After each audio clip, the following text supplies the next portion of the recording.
دیکھے ہیں، نو کے نیزہ پہ، نو کے نیزہ پہ بس تیری تلاوت گزری، مجھ کو معلوم ہے عابد پہ قیامت گزری۔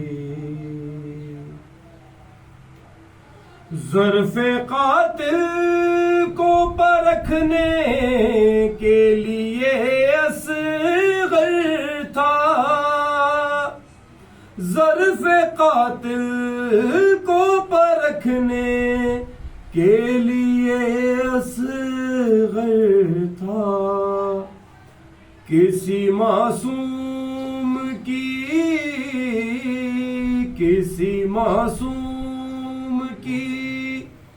ایسی نہ شہادت گزری،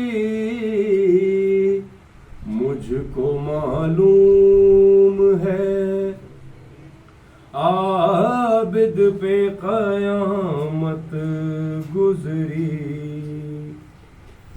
ہر بشر رویا ہے کہ جیسا بھرے عالم میں، ہر بشر رویا ہے کہ جیسا بھرے عالم میں، تیرے اشکوں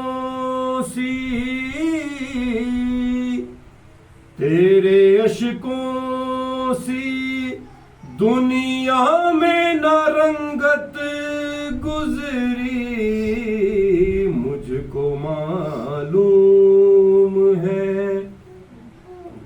عابد پہ قیامت گزری۔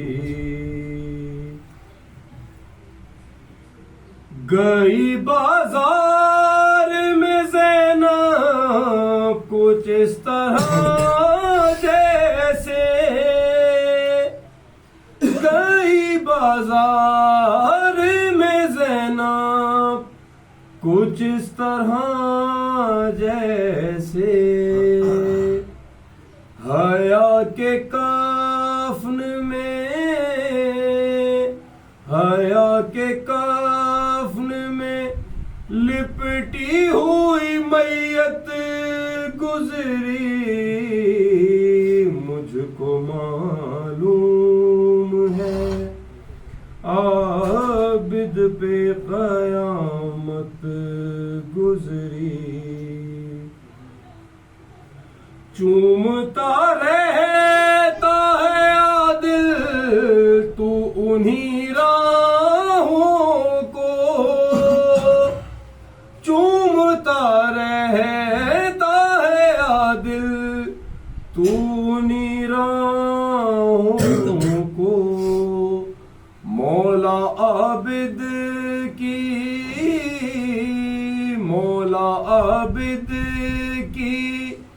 جس راہ سے زیارت گزری، مجھ کو معلوم ہے عابد پہ قیامت گزری۔ بھرے بازار سے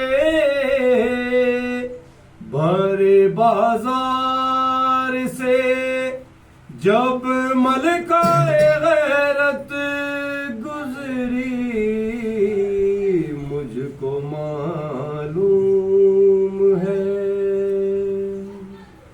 پر محمد و آل محمد صلوات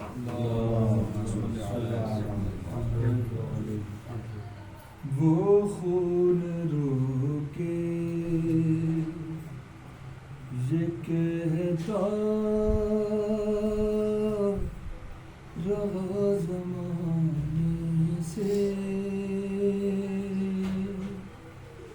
وہ خون روکے یہ کہتا رہا زمانے سے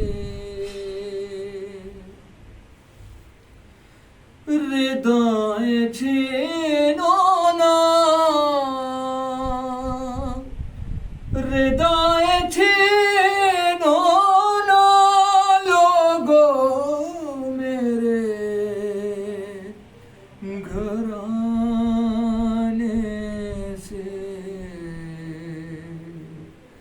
وہ خون روکے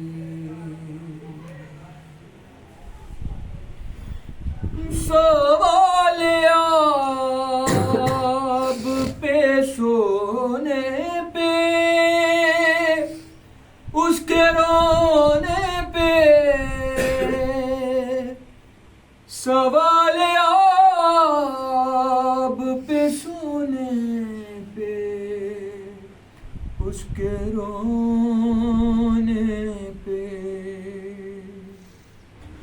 وہ مارتے تھے وہ مارتے تھے سکینہ کو ہر بہانے سے وہ خون روکے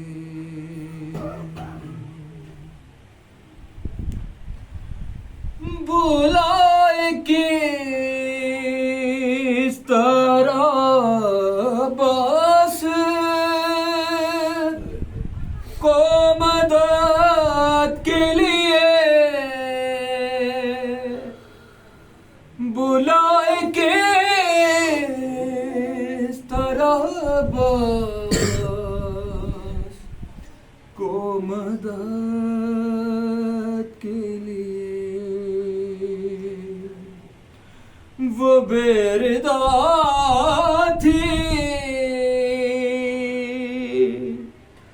وہ بیردہ تھی جھجکتی رہی بلانے سے وہ خون روکے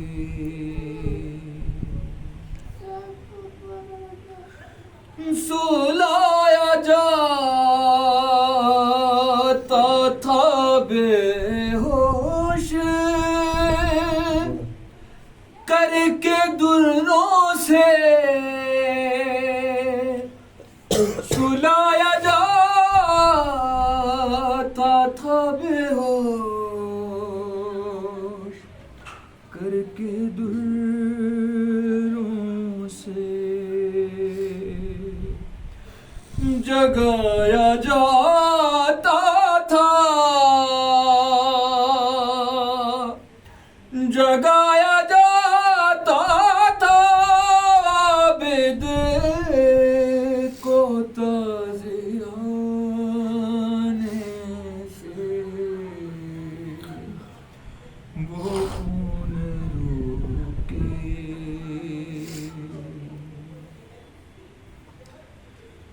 کچھ اس طرح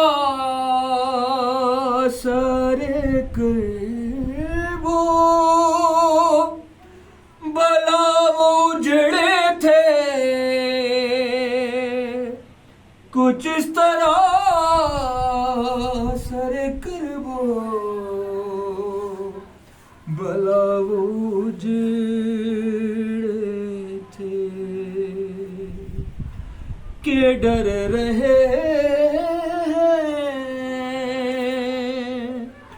کہ ڈر رہے ابھی تک وہ گھر بسانے سے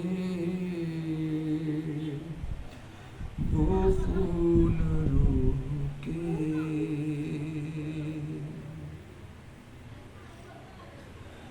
کہاں یہ گنج شہیداں میں باب کے سر نے کہاں یہ گنج شہیداں باپ کے سر نے مجھے سکینہ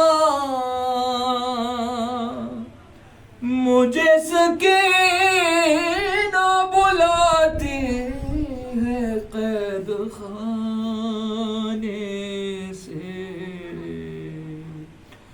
وہ خون رو کے یہ کہتا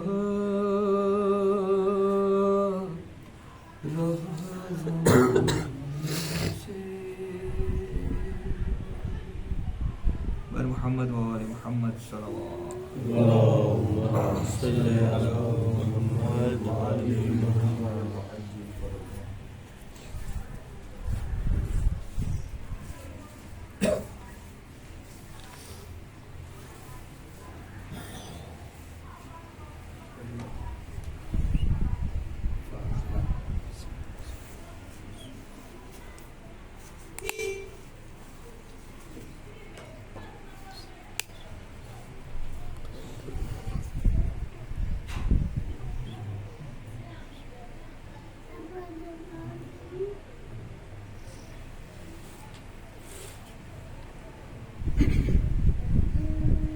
لا حول ولا قوة إلا بالله العلي العظيم.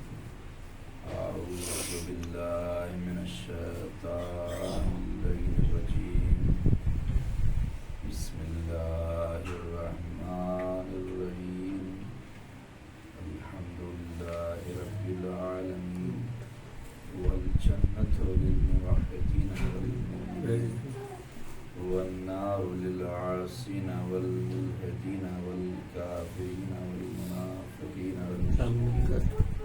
ثم الصلاة والسلام على أشرف الأنبياء والمرسلين الذي سمي في السماء بأحمد وفي الأرض بأبي القاسم محمد. اللهم صل على محمد وعلى محمد.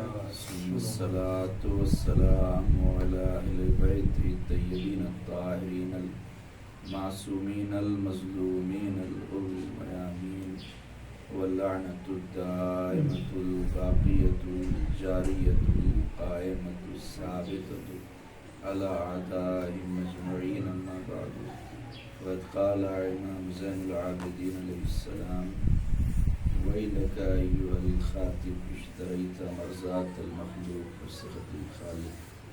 صلوات محمد. اللهم صل على محمد وعلى محمد.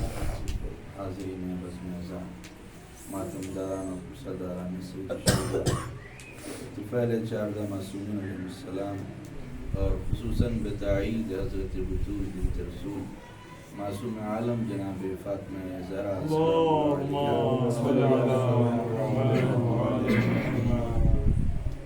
سب سے پہلے میں بےحد ممنون و متشکر ہوں بانیان مجالس کا کہ جنہوں نے اس مجلس اعزا سے خطاب کرنے کا عظیم اجر و ثواب بطور ہدیہ عنایت فرمایا.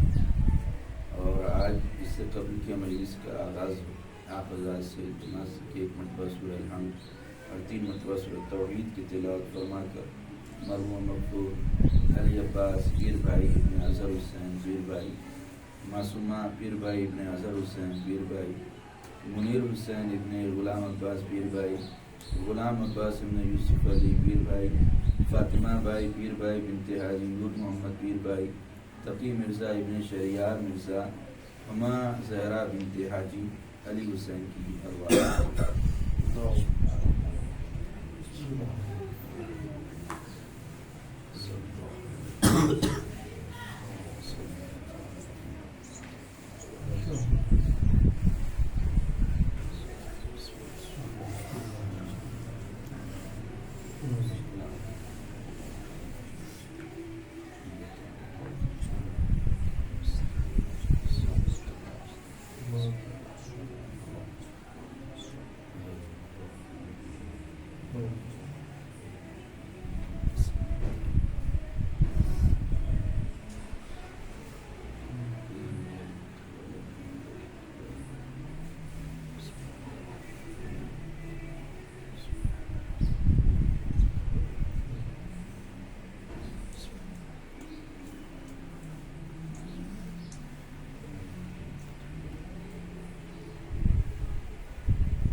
محمد وآل محمد.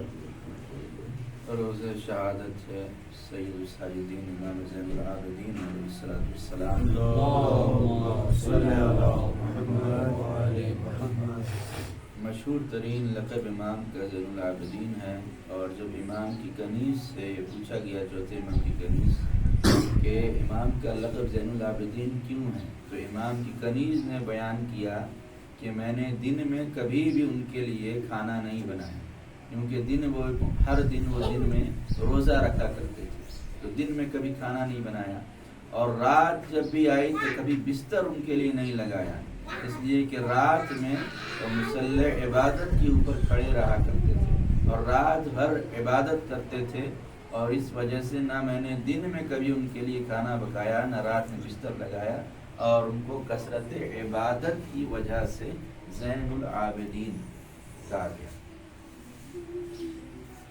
چوتھے امام علیہ السلام کی زندگی اور آپ کے حالات کو اگر دیکھیں تو کیونکہ آپ ہی ہیں، وہ امام ہیں کہ جنہوں نے پیغام کربلا کو پوری کائنات تک پہنچایا. ایک چوتھے امام اور ساتھ میں آپ کی پھوپھی جناب زینب کبریٰ سلام اللہ علیہا.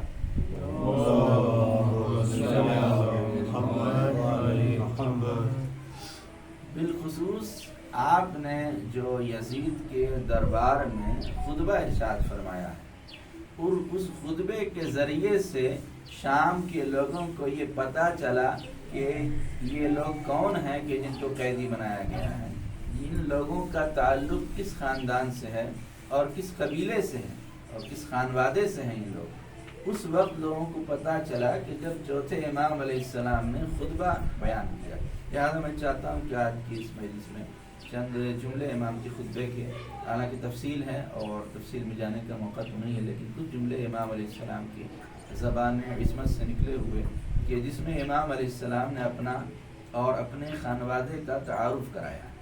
تو سب سے پہلے ضروری ہے کہ اس کے پس منظر کو سمجھیں کہ شام میں امام علیہ السلام نے خطبہ ارشاد فرمایا. تو شام کیسی جگہ ہے؟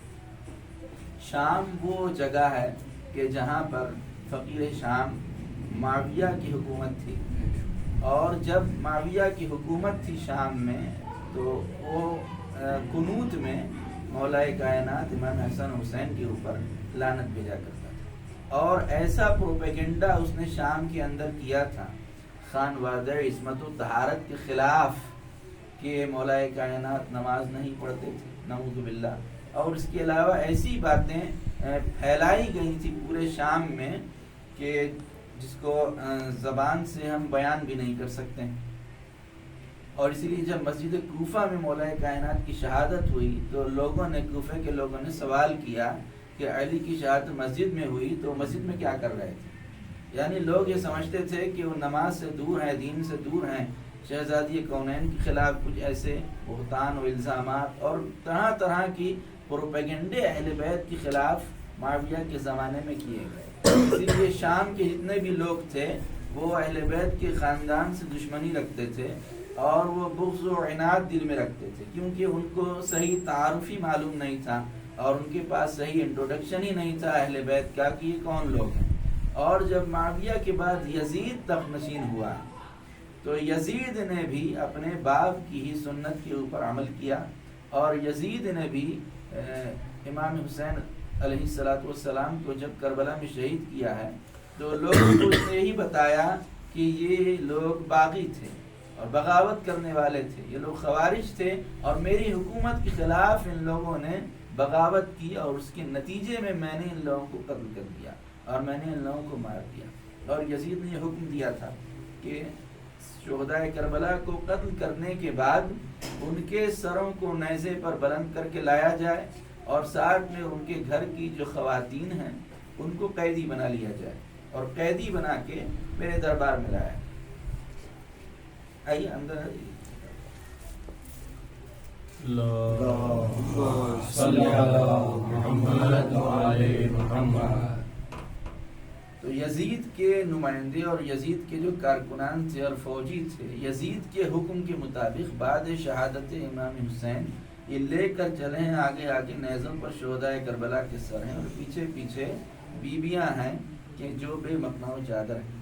اور جب شام آیا ہے، شہر شام آیا ہے، تو وہاں پر اس قافلے کو روک دیا گیا 3 دنوں تک. اور یزید کا اعلان تھا کہ 3 دنوں تک بازار شام کو سجایا جائے، اور جتنے بھی لوگ رہتے ہیں گھروں میں وہ اس طرح نکلیں اس قافلے کے استقبال کے لیے کہ جیسے عید کے دن نئے کپڑے پہنتے ہیں ویسے سب نئے کپڑے پہن کے نکلیں، اور اس طرح سے اس قافلے کا استقبال کریں کہ ہاتھ میں پتھر ہو. اور جب آیا ہے قافلہ تو لوگوں نے پتھر برسائے، شام کے لوگوں نے، اور کبھی کسی نے صدقے کی کھجور اور روٹیوں کو پھینکا، تو کسی نے آگ پھینکا، تو کسی نے گرم پانی اس اہل بیت کے قافلے کے اوپر پھینکا. جس طرح سے بازار سجایا گیا اسی طرح سے دربار شام کو بھی سجایا گیا.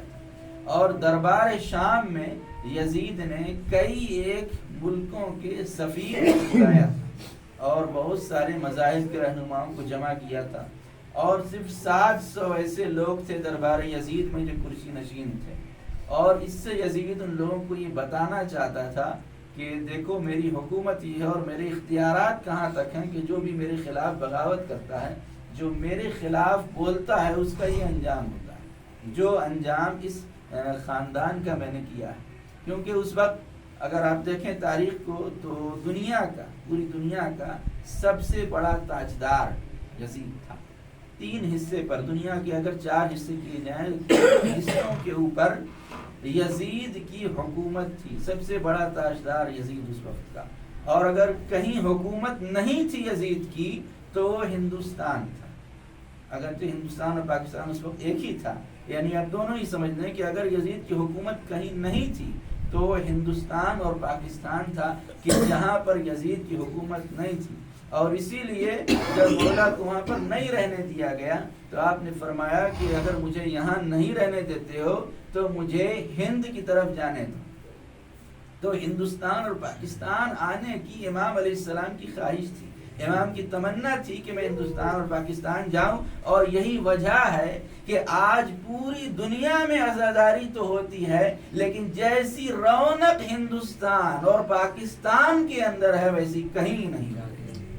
کیونکہ مولا کی خواہش تھی کہ میں ہندوستان چلا جاؤں اور میں ہندوستان میں جا کر پناہ لوں.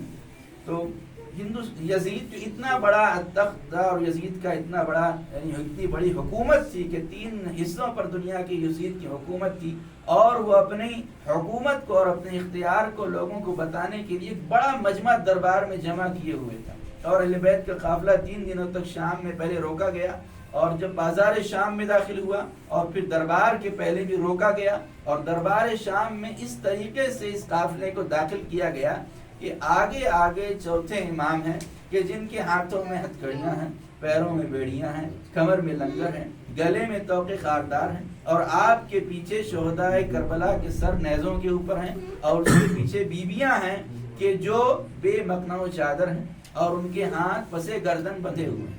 اس عالم میں داخل ہوا قافلہ کہ یزید اپنے تخت کے اوپر بیٹھا ہوا ہے.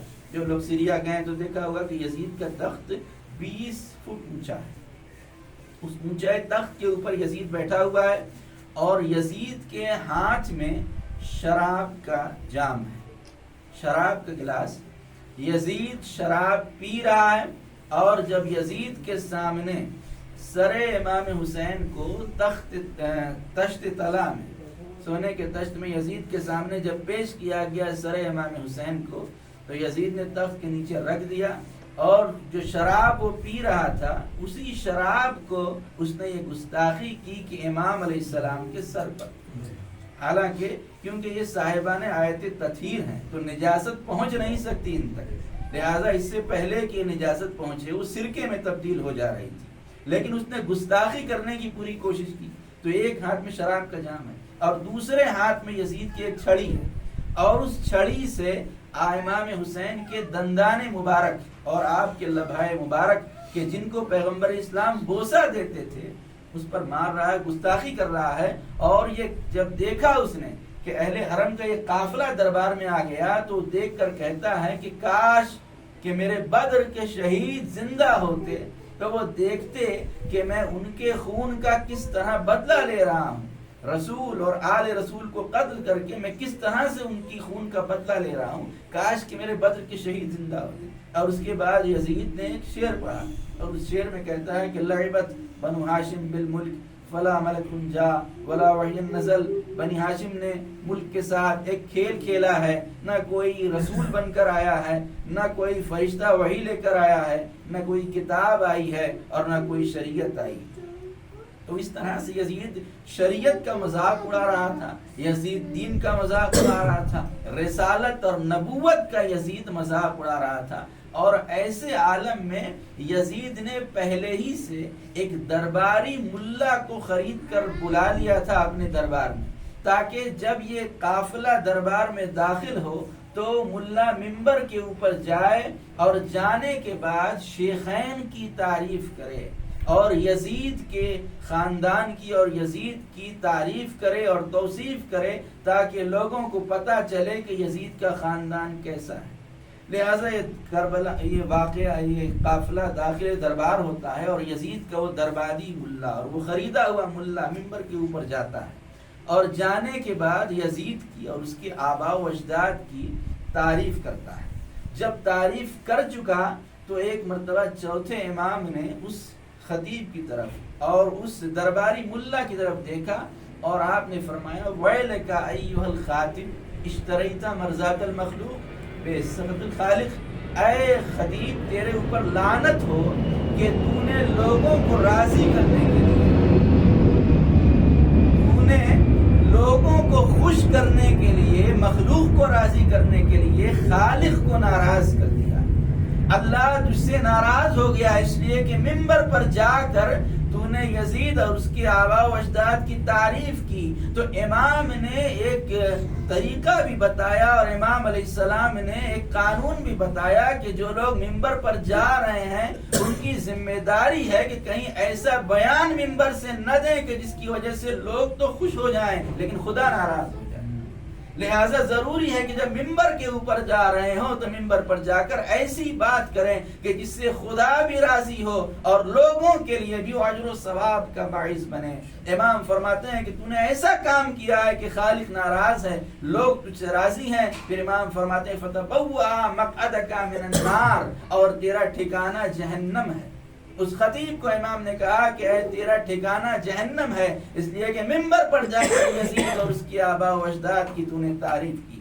اور اس کے بعد امام علیہ السلام مخاطب ہوئے یزید کی طرف جو تخت کے اوپر بیٹھا ہوا تھا، اور یزید سے کہتے ہیں امام کہ اتأذن لی ان ارفع هذه الآوات واتکلم بکلام فیہ رضا اللہ تعالی وَبِحَوْلَائِ أَجْرٌ وَثَوَابٌ، اے یزید کیا تو مجھے اجازت دیتا ہے کہ میں اس لکڑی کے ٹکڑے کے اوپر جاؤں؟ ہاں منبر، لیکن امام نے منبر نہیں کہا، بلکہ امام نے یزید سے کہا کہ یزید کیا تو مجھے اجازت دیتا ہے کہ میں اس لکڑی کے ٹکڑے کے اوپر جاؤں؟ پوری تاریخ میں اگر آپ دیکھیں تو منبر کو لکڑی کا ٹکڑا دو ہی مقامات پر کہا گیا، یا پہلے علی نے کہا یا چوتھے علی نے کہا۔ کب کہا؟ جب پیغمبر کے بعد اسلام کے 3 تاریک دور گزر گئے اور لوگوں نے دیکھا کہ اب خلافت اسلامی کو کوئی سنبھال نہیں سکتا ہے، تو سارے کے سارے لوگ در مولا کائنات پر آئے اور آ کر کہا یا علی اب آپ خلیفہ وقت بن جائیں، اب خلافت کو آپ سنبھال لیں۔ تو مولا نے کہا مجھے ضرورت نہیں ہے، تم کسی اور کو اپنا خلیفہ بنا لو۔ لیکن لوگوں نے اصرار کیا کہ اب کوئی نہیں ہے جو خلافت کو سنبھال سکے، اب کوئی نہیں ہے کہ جو اس زمانے حکومت کو آگے بڑھا سکے۔ تو مولا نے کہا ٹھیک ہے میں سنبھالنے کے لیے تیار ہوں، لیکن میری شرط ہے، اور وہ شرط یہ ہے کہ میں کتاب خدا اور سنت رسول پر عمل کروں گا۔ جب مولا نے یہ شرط لگائی کہ میں کتاب خدا اور سنت رسول پر عمل کروں گا، تو سب نے اس شرط کو قبول کیا کہ ہاں ہمیں منظور ہے، آپ کتاب خدا اور سنت رسول کے مطابق اپنی حکومت کو چلائیں۔ سب نے قبول کیا۔ تو مولا نے اس طرح شرط لگا کہ یہ بتا دیا کہ رسول کے بعد جو لوگ آئے تھے نہ وہ کتاب خدا پر عمل کر رہے تھے نہ سیرت رسول پر عمل کر رہے تھے، اور اسی لیے تو سب نے مان لیا کہ ہاں ہم تیار ہیں۔ جب لوگوں نے مان لیا تو مولا مسجد النبی میں گئے ہیں، اور جانے کے بعد مولا اس ممبر کے اوپر گئے، اور جب ممبر پر گئے ہیں تو پہلا خطبہ جو آپ نے ارشاد فرمایا ہے اس میں فرماتے ہیں، پہلا جملہ مولا کا تھا کہ الحمدللہ علی احسان قد رجع الحق الی مکانے، میں اس خدا کی تعریف کرتا ہوں کہ جس نے حق کو اپنے مرکز پر لا کر کھڑا کر دیا، یعنی حق اب حقدار تک پہنچا ہے۔ اور جب بیٹھے ممبر کے اوپر تو پیغمبر کے بعد تو لوگوں کا یہ طریقہ تھا کہ جو لوگ آئے وہ پیغمبر کے احترام میں ایک زینہ نیچے بیٹھے، جب اس کے بعد آئے تو وہ اور ایک زینہ نیچے، اور جب تیسرے آئے تو اس سے اور زینہ ایک نیچے۔ لیکن جب مولا کائنات ممبر کے اوپر بیٹھے تو اسی جگہ پر بیٹھے، عرشہ جو ممبر میں ہوتا ہے اسی مقام پر کہ جہاں پیغمبر اسلام بیٹھتے تھے وہیں پر مولا بیٹھے۔ جب بیٹھے تو لوگوں میں باتیں ہونے لگی اور چمی گوئیاں ہونے لگی کہ علی تو رسول کی جگہ پر بیٹھ گئے، اور لوگ تو نیچے بیٹھا کرتے تھے لیکن آج تو علی رسول کی جگہ پر بیٹھ گئے۔ بس ایک مرتبہ جب مولا نے دیکھا کہ لوگوں میں چمی گوئیاں ہو رہی ہیں کہ علی رسول کی جگہ پر بیٹھ گئے، علی رسول کی جگہ پر بیٹھ گئے، تو ایک مرتبہ مولا نے پوچھا کہ آخر وجہ کیا ہے، یہ باتیں کیوں ہو رہی ہیں؟ تو لوگوں نے بتایا کہ یا علی آپ تو رسول کی جگہ پر بیٹھ گئے۔ تو ایک مرتبہ مولا کائنات نے ممبر کے دستے پر ہاتھ مارا اور کہا مال ہذہ الاوات، اس لکڑی کے ٹکڑے کی حیثیت ہی کیا ہے، میں نے تو دوش رسالت پر قدم رکھا۔ اس لکڑی کے ٹکڑے کی حیثیت ہی کیا ہے؟ تو آپ نے دیکھا پہلے علی نے ممبر کو لکڑی کا ٹکڑا کہا، چوتھے علی نے ممبر کو لکڑی کا ٹکڑا کہا، اور اس طرح بتا دیا کہ اگر ممبر ہمارے پاس ہے تو ممبر ہے، اگر تمہارے پاس ہے تو لکڑی کا ٹکڑا ہے۔ صلوات پڑھیں اللہم صلی علی محمد و آل محمد۔ ممبر اگر ہمارے پاس ہے تو ممبر ہے۔ بس مولا نے فرمایا کہ یزید تو مجھے اجازت دیتا ہے کہ میں اس لکڑی کے ٹکڑے کے اوپر جاؤں اور جا کر ایسی بات کروں کہ جس سے خدا بھی راضی ہو اور لوگوں کے لیے بھی اجر و ثواب کا باعث بنے۔ تو یزید نے اجازت دی نہیں، کیونکہ وہ پہچانتا تھا کہ یہ کون ہے، لوگ نہیں پہچانتے تھے، درباری نہیں پہچانتے تھے کہ یہ کون سا خاندان ہے، لیکن یزید پہچانتا تھا، اس لیے اس نے اجازت دی نہیں۔ لیکن جب لوگوں نے اصرار کیا کہ یزید یہ جوان جو قیدی ہے، زنجیریں پہنے ہوئے ہیں، یہ تو جکڑا ہوا ہے زنجیروں میں، یہ کیا بیان کر سکے گا، اسے جانے دے ممبر کے اوپر، اگر ممبر کے اوپر گیا بھی تو کیا بیان کر سکے گا، یہ کیا کہہ سکے گا۔ لہذا جب لوگوں نے اصرار کیا تو یزید نے کہا کہ یہ وہ خاندان ہے کہ جسے علم و فصاحت میراث میں ملی ہے، علم و فصاحت میراث میں ملی ہے، اور یہی وہ لوگ ہیں کہ جن کو خدا کی طرف سے علم عطا کیا گیا ہے۔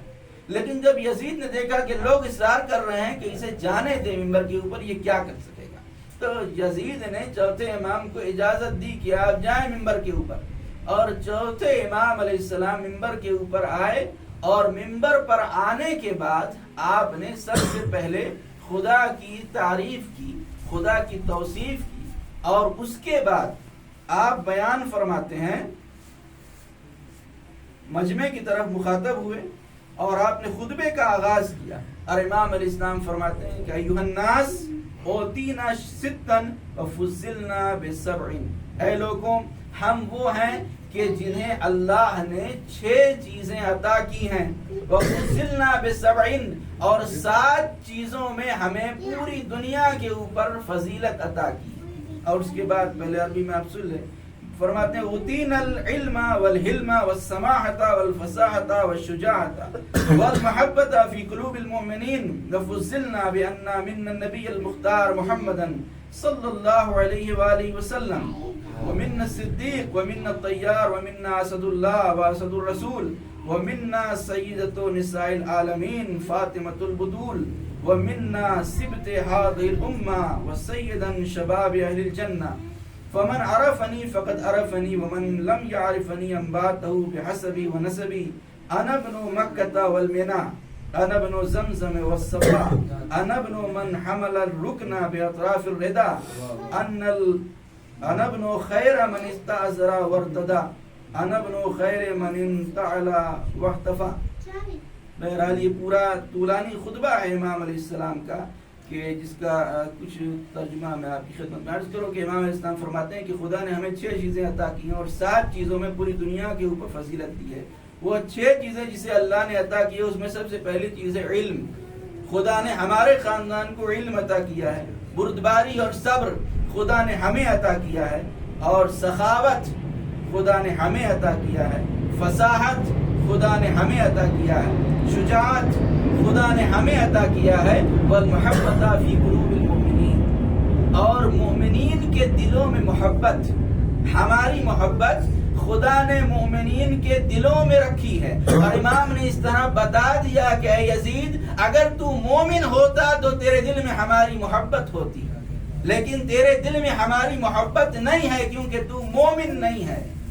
اللہ نے مومنین کے دلوں میں ہماری محبت رکھی ہے. پھر فرماتے ہیں اور 6 فضیلتیں ہیں اور 7 وہ برتریاں ہیں کہ جو خدا نے پوری کائنات پر ہمیں دی ہیں. اور ہمارے خاندان کو یہ فضیلت اللہ نے دی ہے کہ جو نبیوں کے سردار ہیں وہ ہم میں سے ہیں. خاتم الانبیاء ہم میں سے ہیں کہ جو نبیوں کے سردار ہیں. اور پھر فرماتے ہیں صدیق، اس امت کے صدیق ہم میں سے ہیں، اور وہ صدیق اکبر مولا کائنات امیر المؤمنین علی بن ابی طالب علیہ السلام.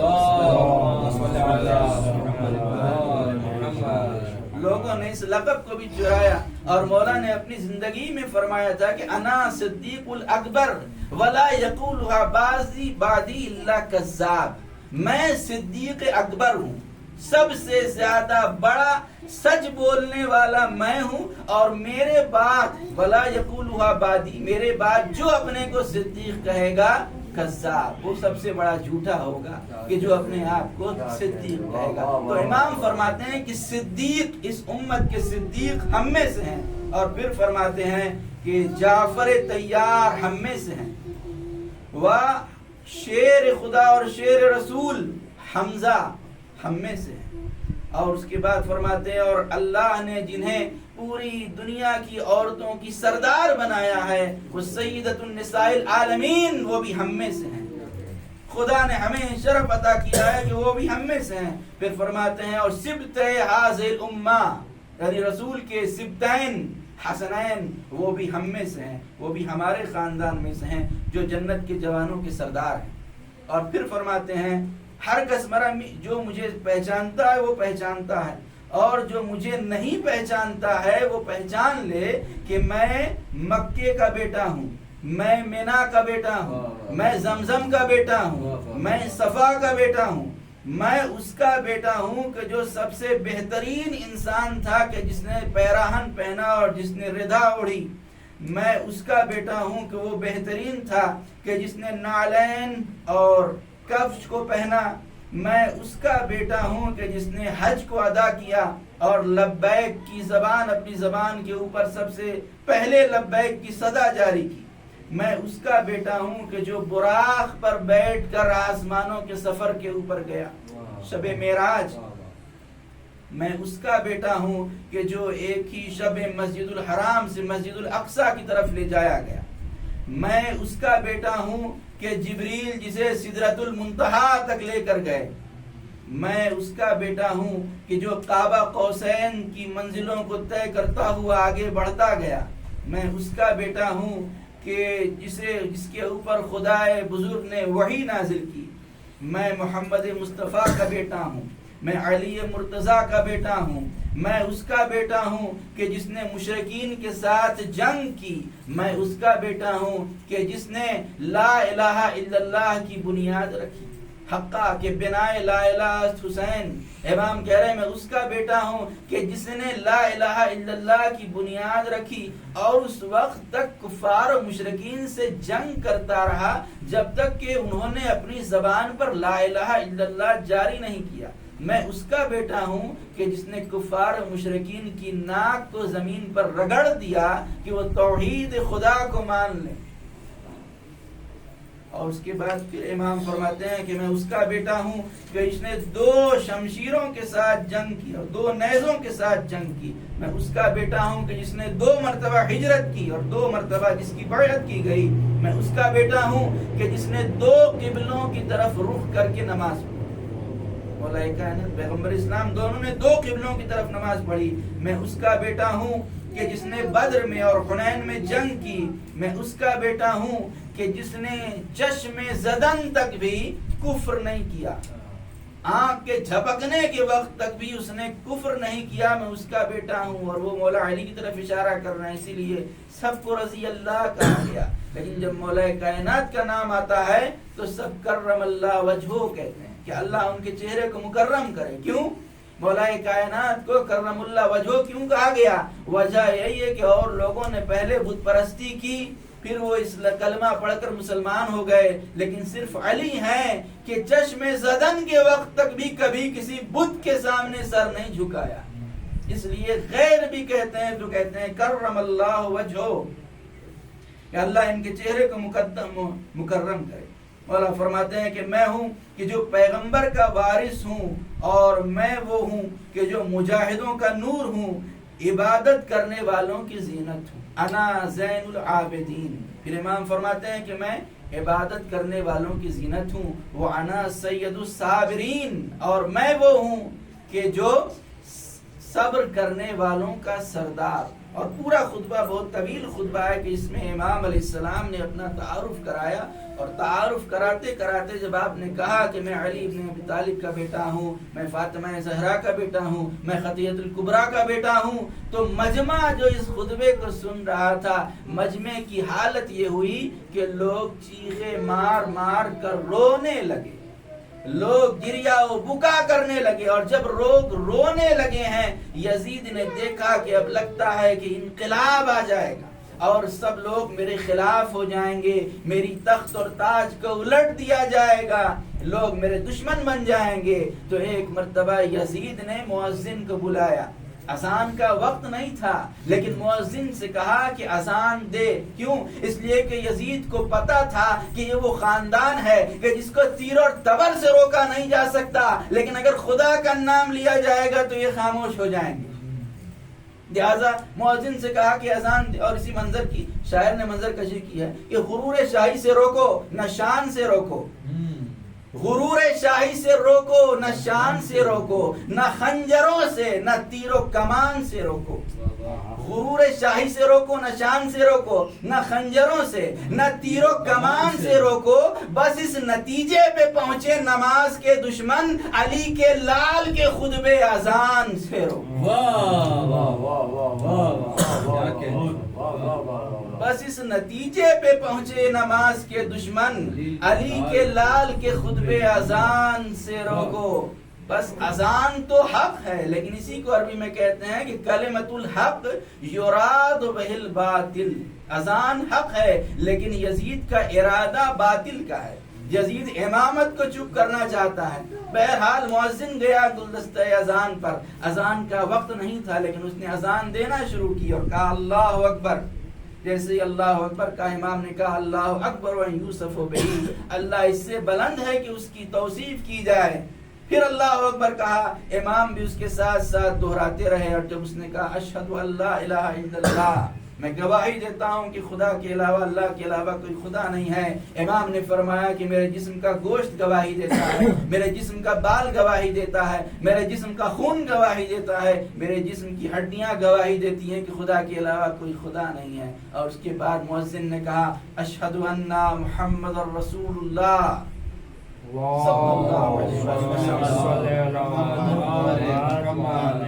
بس جیسے ہی مؤذن نے کہا کہ میں گواہی دیتا ہوں کہ محمد اللہ کے رسول ہیں, ایک مرتبہ امام اس مؤذن کی طرف مخاطب ہوئے اور کہا کہ اے مؤذن, میں تجھے واسطہ دیتا ہوں اس محمد کا چپ ہو جا, خاموش ہو جا. اور جب مؤذن رکا تو امام یزید کی طرف جو تخت پر بیٹھا ہوا تھا, امام اس کی طرف مخاطب ہوئے, اور مخاطب ہونے کے بعد کہا کہ یزید یہ بتا کہ جس محمد کا نام اذان میں لیا جا رہا ہے, یہ تیرے نانا تھے یا میرے نانا تھے؟ اور اگر تو کہے کہ تیرے نانا تھے تو سب یہ جانتے ہیں کہ تو جھوٹ بول رہا ہے، اور اگر یہ میرے نانا تھے تو ان کے اہل بیت کو کیوں قتل کیا ہے، ہمیں کیوں اسیر کیا ہے، ہمارے گھرانے کی عورتوں کو کیوں بے پردہ کیا؟ تو یزید نے جب امام علیہ السلام نے سوال کیا تو یزید کے پاس کوئی جواب نہیں تھا، یزید کوئی جواب نہیں دے سکا، اور اس طرح سے تخت اور تاج یزید کے پاس ہوتے ہوئے بھی یزید کی شکست ہوئی، اور اس طرح سے امام نے بتا دیا کہ بتا رہے ہیں زمانے کو سید سجاد، بتا رہے ہیں زمانے کو سید سجاد، دلیر باپ کا بیٹا دلیر ہوتا ہے، یزید خوف زدہ کیوں ہے، کچھ بتا تو صحیح، سنا ہے گھر میں تو کتا بھی شیر ہوتا ہے،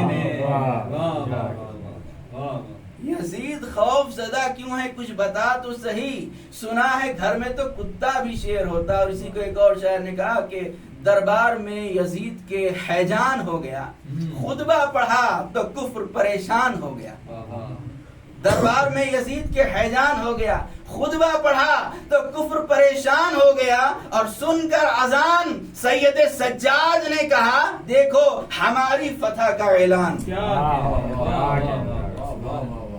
یزید کہہ رہا تھا کہ بنی ہاشم نے کھیل کھیلا ہے، کوئی نبی نہیں آیا ہے، کوئی فرشتہ نہیں آیا ہے، اور اذان میں خود اعلان ہو رہا ہے کہ اللہ نبی محمد اللہ کے رسول ہیں۔ تو جہاں وہ انکار کر رہا تھا اذان دلوا کے، وہیں اس نے اقرار کر لیا، اور اسی مجمع میں ایک یہودی بھی بیٹھا ہوا تھا، اور جب اسے پتا چلا کہ یہ مسلمانوں کے رسول کی بیٹی کے بیٹے کو قتل کر دیا یزید نے، تو ایک مرتبہ یہودی اپنے مقام سے کھڑا ہو گیا، اور کھڑا ہونے کے بعد کہتا ہے کہ اے یزید تیرے اوپر لعنت ہو کہ تو نے یہ کیا کر دیا کہ تو نے اپنے نبی کی بیٹی کے بیٹے کو قتل کر ڈالا۔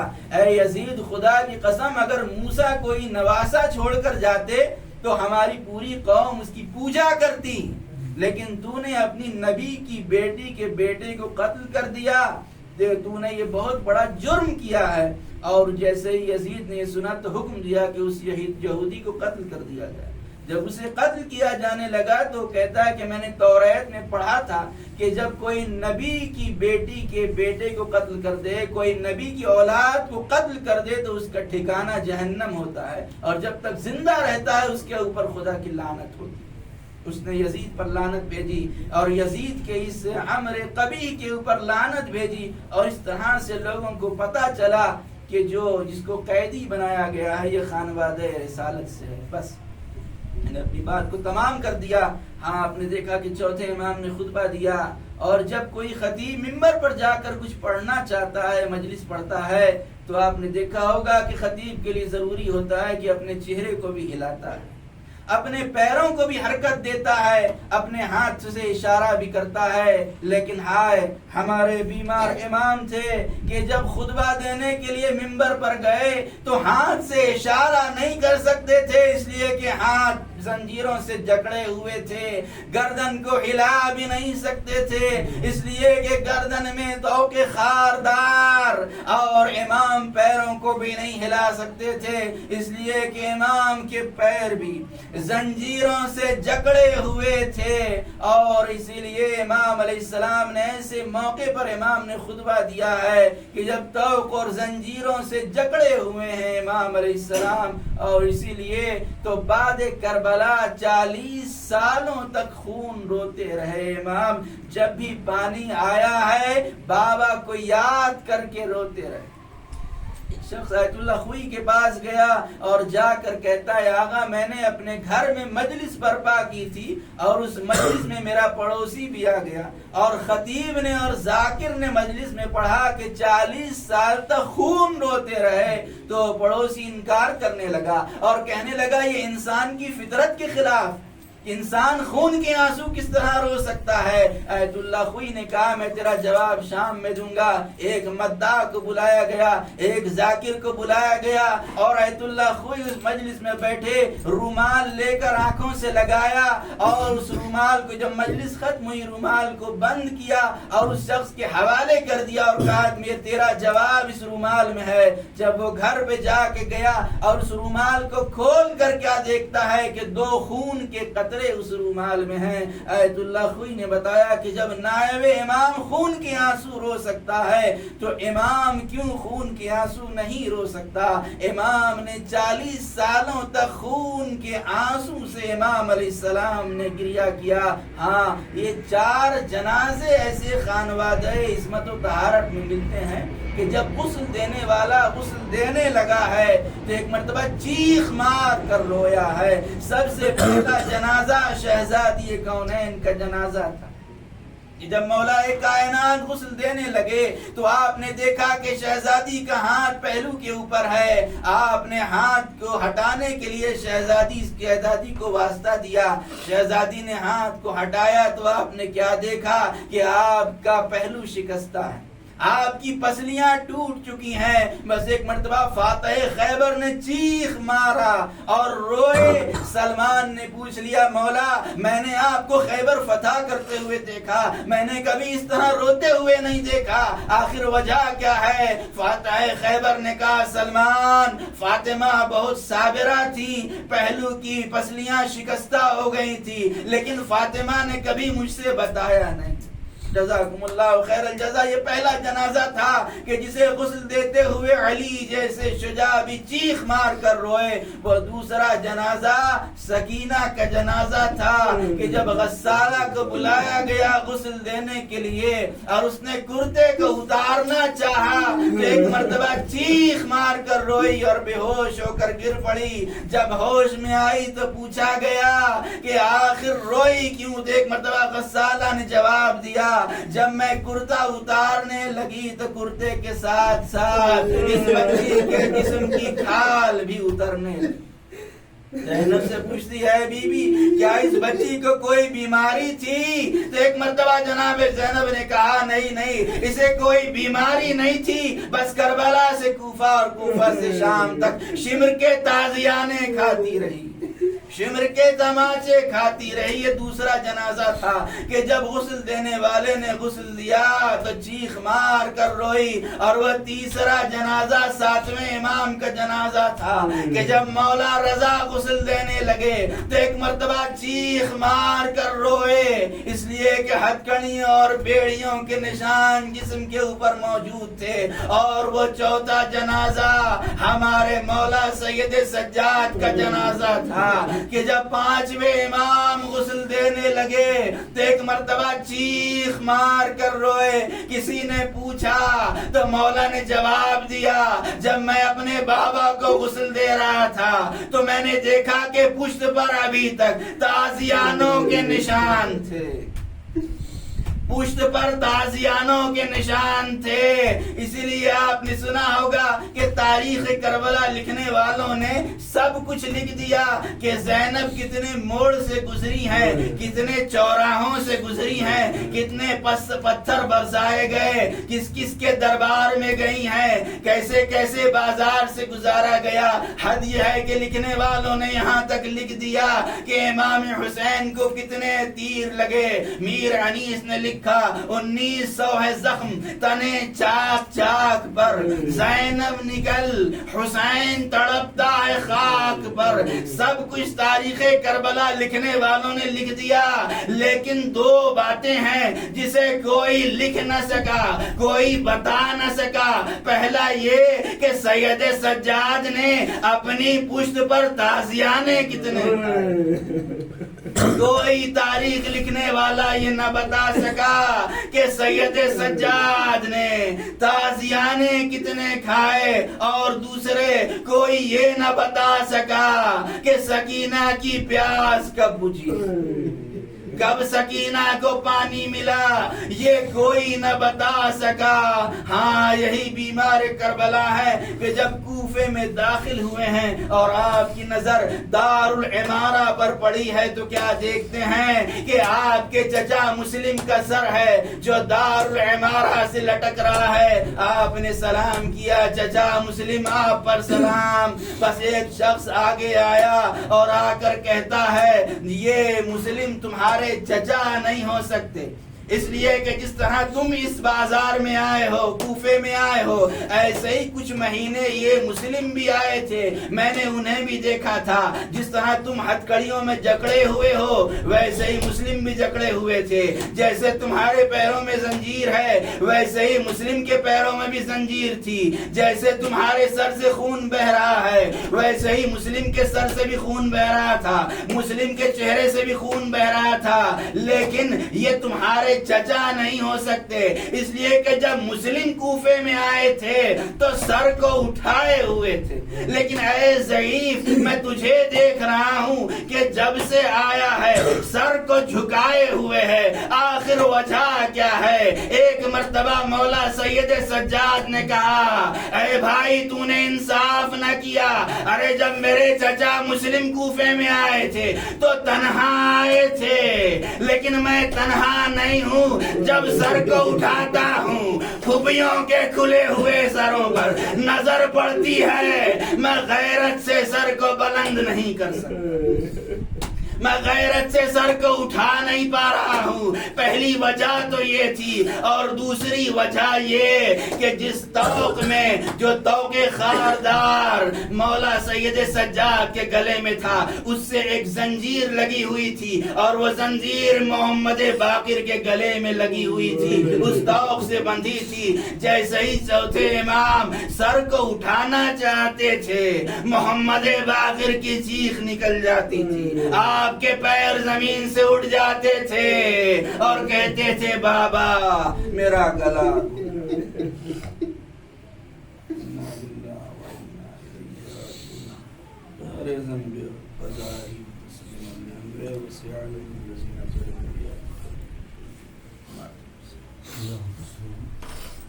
یا